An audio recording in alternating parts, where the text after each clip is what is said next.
Hello, everyone. Welcome back. Please comment, rate, subscribe, folks. Comment, rate, subscribe, like the videos. Also, share the videos. I want to thank everyone that does like, watch, and share my videos. You folks are the absolute best. Listen, folks, there's a link tree down below. Has links to all of my social media platforms. Please go down there. Follow me across all my social media platforms and talk to me because I'll talk back. Also down there as well as links to all of my YouTube pages. Please go down there, subscribe to all my YouTube pages, and turn on your notifications so when I post content, you folks will be in the know. Listen, people, Friday at 7 p.m. Eastern. Friday at 7 p.m. Eastern, we're doing a live radio show right here, all right? We'll be talking about the Jets. There's so many things moving and shaking with the team and the franchise right now. Call in. I take live callers. I love going back and forth with you folks about this football team. So with that said and done and put to the side, I've come to talk to you folks today about the Jets and the coaching changes that they've made. We've also heard Saleh as well come out and speak with the media, and Woody Johnson says that he is willing to spend big on the quarterback position, okay? This offseason, he says he's willing to spend big and do what it takes. He called it the missing piece. So let's go ahead and get into it, all right? Now, the New York Jets started off today getting rid of more coaches. Like, it is what it is. They're making moves and they're setting the table for the new, offensive coordinator, whoever that may be, to come in and do what they need to do. All right. Now, today, John Benton, the Jets offensive line coach, he was fired and let go. Miles Austin, the Jets wide receiver coach who was dealing with the gambling suspension, he was also fired as well. Now, Rob Calabrese, according to reports from Wilson, the same guy that reported that Mike LaFleur was fired, is saying that Rob Calabrese is fired as well, according to reports from Wilson. Now, there are, again, beat writers from our own beat saying that he is not fired, but Wilson, again, was the same guy that said Mike LaFleur was fired when people said that he wasn't fired, and he indeed, walked away and found another squad. So, at this point, that's still up in the air, I guess, but according to Aaron Wilson, Rob Calabrese has been let go as well. And we now know that assistant defensive line coach Greg Scraggs was fired as well today, so he's gone. So the Jets are just continuing to make moves. I'm looking at the special teams. Our special teams have been questionable this year. And, he might be on the line as well. So we'll see what happens going forward. But those are the changes that the New York Jets have made at the coaching position. Now, Saleh came out today and spoke with the media, all right? He had a little press conference, took questions, went back and forth. And one of the reporters asked him about the changes that are being made along the New York Jets coaching staff. And Saleh came directly out and said, Woody Johnson gave him full autonomy on making those changes. So, because again, there was a lot of questions about, hey, are you the one that wanted to make the changes, or did Woody Johnson just do it? Did Woody Johnson just tell you, listen, get it done, fired X, Y, and Z? Because again, there were reports that came out that said Woody was fed up with a lot of people in the offensive staff. And Saleh said, listen, Woody gave me full autonomy to do those things, to make those changes. So, sounds like, Saleh went in there, analyzed the situation, and said, hey, this is what I need to do. And he started, clearing out the folks he needed to clear out. So he also said, when asked about the New York Jets offensive coordinator position, why would it be an attractive spot to, a potential suitor, a potential offensive coordinator they wanted to bring in, due to questions about job security. Again, there's a lot of rumors swirling about a possible playoff mandate. And also, you'd be dealing with Zach Wilson and basically fixing him. And Saleh responded by saying, he looks at the situation and he says he thinks the Jets coach offensive coordinator spot is attractive because you got a top defense here, right? And you also have a lot of young talent along the offense, which is true. The Jets defense is definitely going to get you the ball back, right? We saw that even when they were bad. They didn't give up a lot of points. Even in those games where it was really up and down, we didn't give up many points. And, we'll get you the ball back eventually, right? A lot of stops, a lot of, 3 and outs for opposing offenses.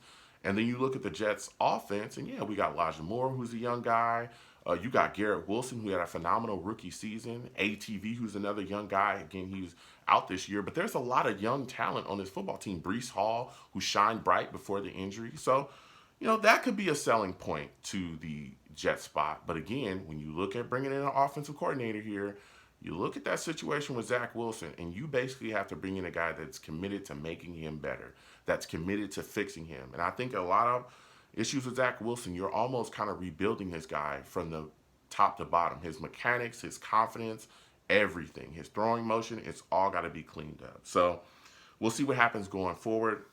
When Preston asked about an offensive coordinator spot and what he was looking for, he said they're not looking for a particular scheme. They're not looking for a guy to come in and basically run what they already won, which is the Shanahan offense, which is extremely interesting because that means that you could have a guy come in here and again, with everyone saying, hey, the Jets need to make the playoffs this next upcoming season, it takes a bit of time to really implement an offensive scheme in the NFL. If anyone remembers when LaFleur and Saleh first got here, okay, Jets fans, remember that first season where for the first, it was pretty much a long time into the season where guys were running the wrong routes because they didn't understand where they were supposed to be within the offense? Y'all remember that? Comment down below if you remember that, because I do. I remember where we were off offensively.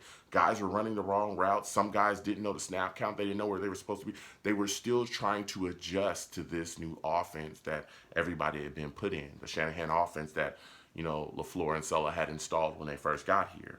So he also said that the new scheme that would be brought in will be a big challenge for Zach Wilson to learn, which is exactly what I spoke about on previous videos as well. It's going to be a big change for him, as they are committed to him going forward. He's got to figure some things out.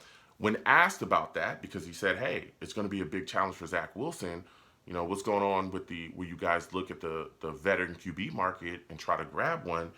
And Saleh came out and openly said they will attack the quarterback market in the offseason, okay? And when they tried to press and say, well, who's the guy you were looking at? He deferred all that to Joe Douglas. He said, I'm going to let Joe Douglas take care of that business, but we will attack the quarterback position in the offseason. That is quite a tidbit. Now, Woody Johnson came out as well today and spoke with the media, had a little Q&A with them. And off the bat, he said that there was no playoff mandate for Saleh or Douglas in 2023. I said to myself, Now, we all know, Woody Johnson can not tell the truth, pretty often. We've seen that. I remember when people were saying that, Mike McCagnon was fired, and everybody was vehemently denying it at the Jets facility. And Mike McCagnon eventually was fired, right? And there's other things that we've seen where Woody Johnson isn't necessarily telling the truth, right? But when you look at the situation here, maybe there really isn't a playoff mandate because, again, you're bringing in a brand new offensive coordinator with a brand new scheme.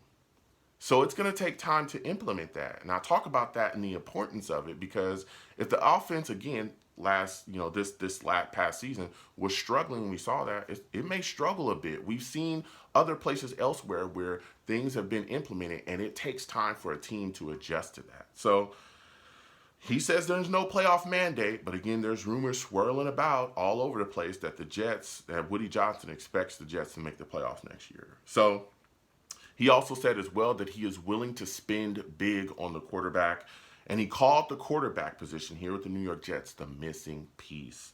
He spoke on Zach Wilson as well and said that Zach Wilson had a tough year, but he sees that he's talented. He sees that what he has, but just along the way, his confidence went down, and it was rough for him to see that. Also, when pressed again about the quarterback position, a reporter asked him, are you willing to spend on the QB position? He said, absolutely. And then the reporter followed up saying, no matter the cost? Are you willing to spend no matter the cost? And Woody Johnson said, whoa, there is a cap. There's a salary cap in the NFL, so there's a limit to how much we can spend.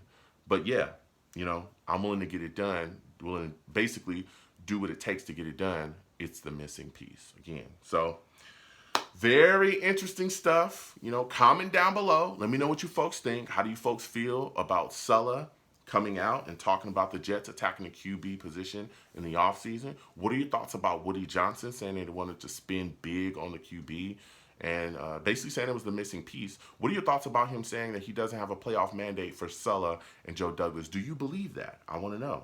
Also, comment down below about the coaches that have been let go. How do you feel about some of the guys that we fired? So comment down below. Let's go back and forth. You folks have a good one. Peace.